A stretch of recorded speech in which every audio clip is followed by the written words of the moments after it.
I think the way the cards are falling right now, this is Kylian Mbappe's team, and he's going to have to lead them to success this year. You can no longer rely on Vinicius Jr. for performances of being of the consistent nature.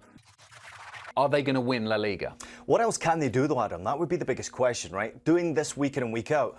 I mean, they've got no other option but to play games. And now all of a sudden you think you have some sort of respite for your players, and they're all disappearing on international duty all across the world. So where is the rest coming for these players? Real Madrid are trying to deal with everything they possibly can that's been thrown at them. I know Ancelotti was not happy with the fact that this was an earlier kickoff. He wanted a later kickoff, maybe even a delayed kickoff, maybe even move it a day so you can give your players more opportunity to actually be fresh and ready to go. But that was clear and evident at the start of the game. Villarreal were the better team. Villarreal were more energetic, they created better chances, they got the opening goal. It was a good goal from Juan Foyth. They probably should have scored 2 or 3 goals in the opening 10 minutes of the game. But then all of a sudden, you need your big players to step up in some way, somehow, to get back into a game. While Real Madrid looked tired, they looked exhausted, they looked fatigued, they've been through a lot. I actually was super impressed with Kylian Mbappé. This guy said, you know what, it's not going to go down like this. Normally, you would expect Real Madrid in a place that they haven't won in La Liga since 2017, by the way, to just fold, collapse, especially when you've got the excuse of being tired from European competition. Not this team with Kylian Mbappé there, who's hungry, who wants a La Liga title, who wants to win more than the Champions League, by the way. He grabbed the team on his own shoulders, and I thought the goal to get them back in the game was excellent. The pass out wide to Brahim Diaz was phenomenal. He drilled it into him. But the stats just simply don't lie. This guy is starting to really carry Real Madrid, even when they look like they're not going to win games. Is that the biggest change or development you've seen in his game? Obviously, he was still at an unbelievable level last season and when he was at PSG. But what is the biggest thing that he's improved since he's started to work with Carlo Ancelotti and play at Real Madrid? Is it just that mentality, the big game player mentality, that he wants to drag the rest of his teammates to victory despite how the rest of them are playing? Is that what the real improvement is? He still has room for improvement, though, when it comes to those big games, Adam. You know, if you look at some of the big games that he has competed in his young career, I mean, this guy feels like he's been around for decades, right? But what he has achieved already has been truly special, especially in the international stage. And domestically in France, it's been quite special. But you're now at Real Madrid, where you don't have the opportunity to sit back like he used to do at PSG, wait for an opportunity for your team to get back in the game and decide when they want to go play. Normally it was around when he wanted to turn up. He doesn't have that respite now. His players around him are looking at him to be the answer at Real Madrid. So he has to basically turn up every single game. And if he turns up, the rest of the team around him start to perform better. And that's what happened in this game against Villarreal. I actually think that he's doing a better job playing that number 9 role. And he's starting to master it in some games. Not all games. As we witnessed in the Champions League game against Atleti, he was absent for a large part of that game, non-existent for some other parts of the game. But at the same time, he's still managing to figure out, playing for Real Madrid, what it means to wear that jersey, and also what it means to win every single game, the expectancy that comes with it. His desire, I don't think, has ever been faltered. But what he had in Paris was he had an opportunity, an excuse to switch off sometimes. And we've seen it. Even the times when he was subbed and the attitude and the question marks, partying with your friends. Not anymore, Adam. Now he's got to turn up. Now he's got to be the difference maker. If they want to win a La Liga title, he's got to turn up.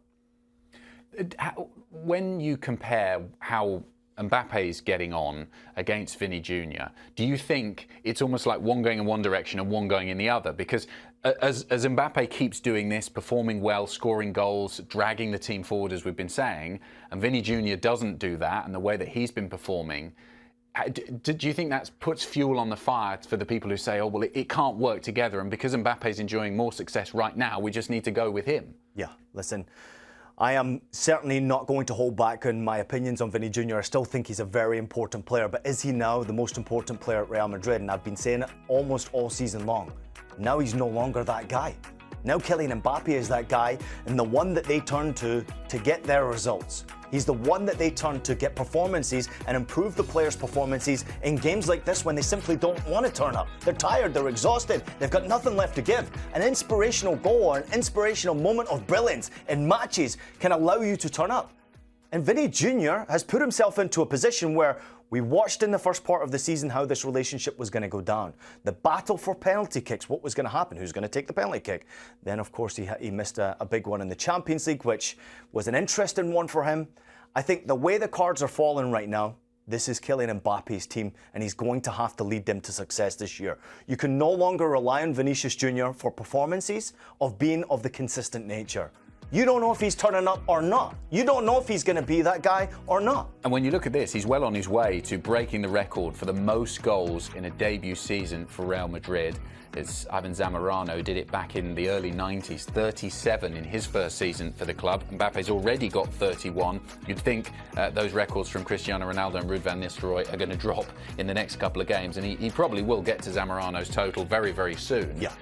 How do you think that Vinny Jr. feels when he sees Mbappé breaking these records, Mbappé getting the headlines, that it's not all about him anymore? Unfortunately, now what we're going to witness is an incredible record. I mean, that was a great graphic to talk about the success that he's had and how quickly he is having that success. Wasn't always so easy, but he battled his way through some difficult times, maybe trying to figure some chemistry even alongside Vinicius Jr. and in this roster where he fits in, and now he's flying. I think Vinicius Jr., even if you looked at his face on the bench in this game, it tells you a lot. I would imagine his future at the football club is starting to be in question. I hate to say it because he's a wonderful player. I love seeing him play in that jersey. I think he's done tremendous things for Real Madrid over the years, and a lot of big fans out there will not like me saying this. But if Real Madrid really do have a big offer coming in for him, and what the rumours are is that Saudi is the one that's offering this huge deal, Adam, why would they not accept that now? In my personal opinion, if you look at the players who are stepping up for Real Madrid, especially in the absence of Vinicius Jr. when he's not playing consistently well or he's sitting on the bench, Brahim Diaz is doing a pretty good job when he's stepping up. He's doing a good job slotting in. Rodrigo is doing a great job when he steps up. Maybe Arda Güler could do a bit better, but I still think that Vinicius Jr., with that price tag on his head and the fact that there could be a couple of $100 million for Real Madrid in the bank to get rid of him, why would they not want to do that now? Yeah, maybe they want to take the money. And it's not just, you mentioned there, Vinny Jr.'s reaction to his own performances and frustration. It's other players that are starting to get a bit annoyed as well. Jude Bellingham, we've seen a reaction from him. Modric earlier on in the season get annoyed with him. Some of the other players are starting to think, come on, man, it's not all about you here. Either perform with Mbappe and get alongside us all, or sit on the bench and don't contribute. Hey, listen, don't think it's just for Real Madrid. This is also for Brazil. This is happening the same thing because the expectancy wearing that Brazilian jersey is clearly there to be the main man. And if you're not performing well, then you'll find yourself very quickly out of favour in that Brazilian national team. And for Real Madrid, it's very quickly moved on from Vinicius Jr. I don't know if you've managed to feel the feeling that I'm having. Oh, yeah. Is that at one point in the season, Adam, he was the man. If you keep him happy, Real Madrid will be successful, especially as you're trying to integrate Kylian Mbappé. But now, Vinicius Jr.'s in, out, on the bench.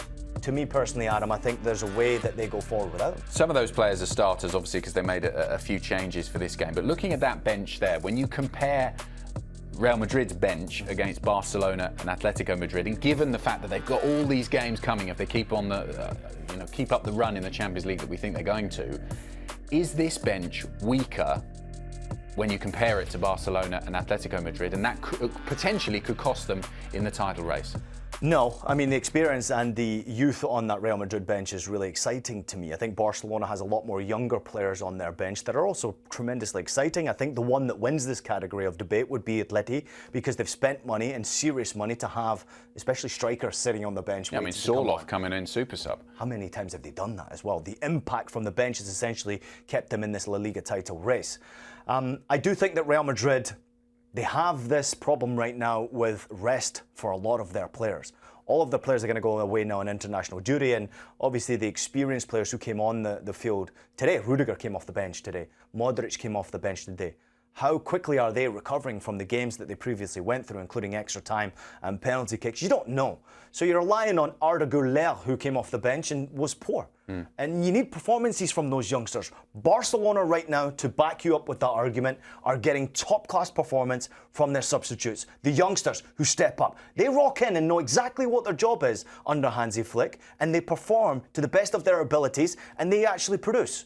Atleti, the impact, a bit more experience that they have on the bench there, with Sorloth obviously being the one that's making the biggest impact from the bench. He's a goal scorer. Spent millions to bring him to the football club. You would expect that. With this Real Madrid team, they have spent money with Endrick, Arda Güler. Obviously, there's some key players missing today that started on Wednesday. But those two players in particular, they need to really step up. They need to perform. If they don't perform, very quickly they're going to find themselves out on loan somewhere to get experience.